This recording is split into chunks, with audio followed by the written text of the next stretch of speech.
Halo pemirsa GPR TV, dari Sabang sampai Merauke, dari Biagas hingga Pulau Rote. Bertemu lagi bersama saya Boda Azharin-Nisak dalam Kominfo Newsroom.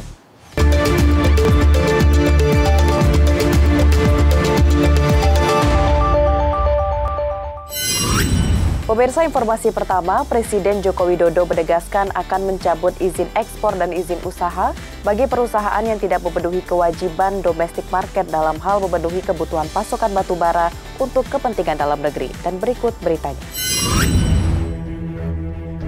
Presiden Joko Widodo menegaskan perusahaan tambang batu bara wajib memprioritaskan pasokan batu bara untuk kepentingan dalam negeri. Dalam pernyataan resminya melalui akun YouTube Sekretariat Presiden pada Senin 3 Januari 2021, Presiden meminta Kementerian Energi dan Sumber Daya Mineral, Kementerian BUMN, PT PLN Persero mencari solusi terbaik demi kepentingan nasional. Menurutnya, prioritas utama sumber daya di dalam negeri adalah pemenuhan kebutuhan domestik, baik untuk PLN maupun industri. Selain itu, Presiden juga memastikan akan mencabut izin ekspor hingga izin usaha jika ada perusahaan yang tidak memenuhi kewajiban domestic market.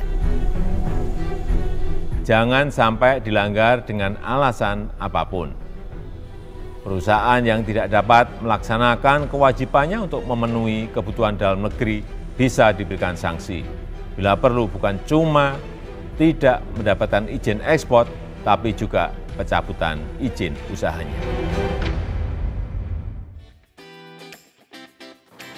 Beralih ke informasi selanjutnya, pemirsa, mendekati pelaksanaan program booster vaksinasi COVID-19 yang akan dimulai pada tanggal 12 Januari 2022.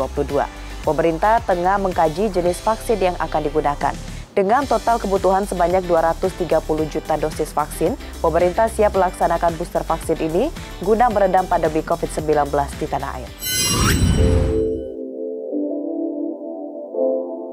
Menteri Kesehatan Republik Indonesia Budi Gunadi Sadikin menegaskan program booster vaksin COVID-19 yang akan dimulai 12 Januari 2022 membutuhkan 230 juta dosis vaksin. Vaksinasi booster nantinya diberikan dengan jangka waktu di atas 6 bulan setelah dosis kedua. Menkes menyebutkan untuk jenis boosternya akan ditentukan nanti dan masih dalam penelitian. Ya, mudah-mudahan bisa selesai di tanggal 10 Januari. Kalau kemudian untuk vaksin Pfizer dan Moderna memang half dose dan full dose tidak ada beda dari sisi efektivitasnya, kita bisa menggunakan half dose, maka kemungkinan besar seluruh kebutuhan vaksin booster bisa dipenuhi dari yang gratis. Tapi ini masih dalam diskusi yang nanti hasilnya akan keluar sesudah laporan dari tim profesor-profesor di ITAGI menyampaikan hasilnya tanggal 10 Januari. Kementerian Pariwisata dan Ekonomi Kreatif Republik Indonesia terus berupaya melakukan persiapan perhelatan MotoGP 2022 di sirkuit Mandalika.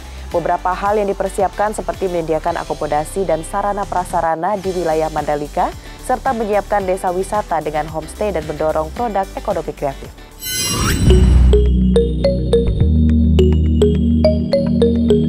Pegelaran MotoGP yang akan diadakan pada bulan Maret tahun 2022 di sirkuit Mandalika, Nusa Tenggara Barat, saat ini sedang dalam proses persiapan yang sangat matang oleh Kemenparekraf RI.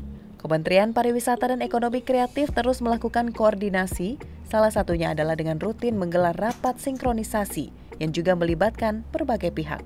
Ada beberapa hal penting yang akan disiapkan seperti menyediakan akomodasi untuk menjawab lonjakan kunjungan wisatawan ke Lombok, Mandalika dan sekitarnya, menyiapkan desa wisata dengan homestay, serta menyiapkan produk ekonomi kreatif. Menparekraf RI Sandiaga Salahuddin Uno mengungkapkan akan ada peningkatan lonjakan pengunjung atau wisatawan pada perhelatan MotoGP di Mandalika nanti sebanyak 5 hingga 10 kali dari kunjungan World Superbike tahun 2021 lalu. Untuk mengantisipasi lonjakan pengunjung, Kementerian Pariwisata dan Ekonomi Kreatif juga memiliki strategi lain, yakni datang ke Mandalika dengan menggunakan kapal dari Bali, namun tetap menginap di daerah Bali. MotoGP ini belajar dari World Superbike, ada peningkatan antara 5 sampai 10 kali kunjungannya.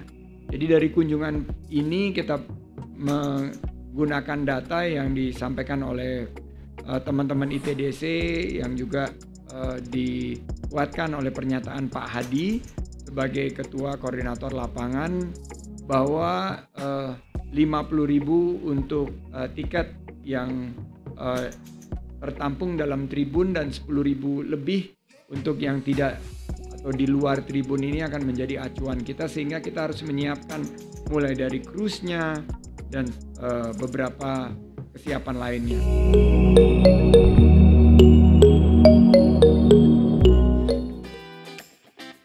Sementara itu, Menteri Pariwisata dan Ekonomi Kreatif Republik Indonesia juga menyebutkan bahwa akan ada peningkatan pariwisata di sektor ekonomi kreatif yang akan berkontribusi terhadap kebangkitan ekonomi di tahun 2022. Hal tersebut disampaikan oleh Menparekraf dalam Weekly Press Briefing 2022. Menteri Pariwisata dan Ekonomi Kreatif Republik Indonesia Sandiaga Salahuddin Uno dalam Weekly Press Briefing 2022 menyebutkan dengan capaian yang telah diraih oleh sektor pariwisata pada tahun 2021, dapat diprediksi bahwa akan ada peningkatan pariwisata di sektor ekonomi kreatif yang akan berkontribusi terhadap kebangkitan ekonomi di tahun 2022. Dengan hal ini, Menteri Pariwisata dan Ekonomi Kreatif berharap ekonomi dapat terus bangkit, terciptanya lapangan kerja, terutama di sisi ekonomi digital dan produk ekonomi kreatif yang mampu terus berkontribusi. Saat ini Kemenparekraf terus mengeluarkan kebijakan yang sangat memahami kebutuhan rakyat, yakni menyalurkan bantuan yang tepat manfaat dan tepat sasaran. Terus menciptakan lapangan pekerjaan, bergerak cepat untuk menghadirkan evolusi ekonomi Indonesia. Tentunya dengan hasil kunjungan langsung ke lapangan, dipastikan bahwa sektor pariwisata dan ekonomi kreatif berkontribusi untuk kebangkitan ekonomi kita di 2022. Jadi harapan kami bahwa ekonomi bangkit, lapangan kerja tercipta, sektor pariwisata ekonomi kreatif terutama di sisi ekonomi digital dan produk-produk kreatif berkontribusi terus.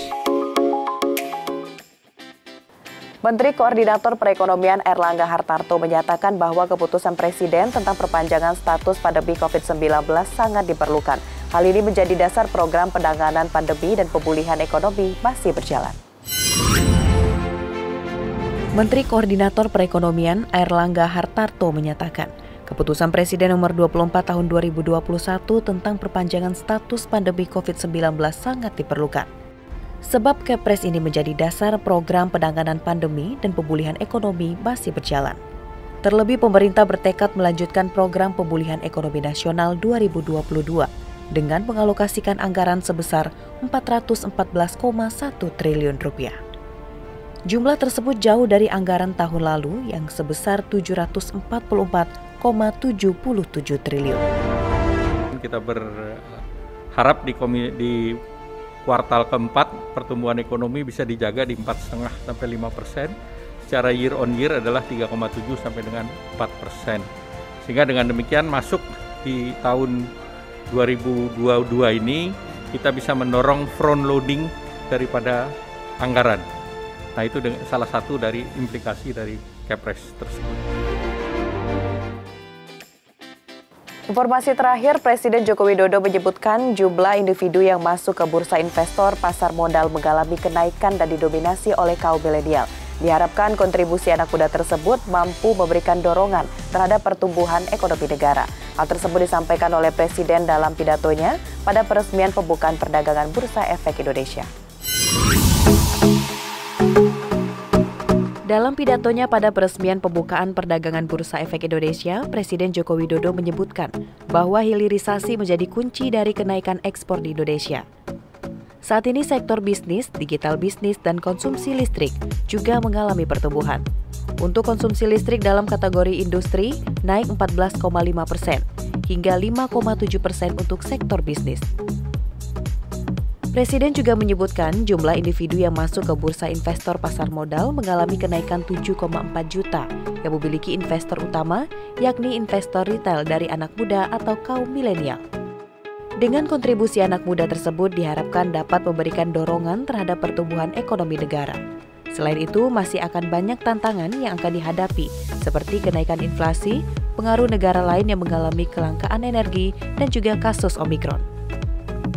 Orang yang masuk ke bursa, investor pasar modal, ini juga naik sangat tinggi sekali. Di 2017 tadi disampaikan oleh Pak Ketua OJK 1,1 juta, hari ini mencapai 7,4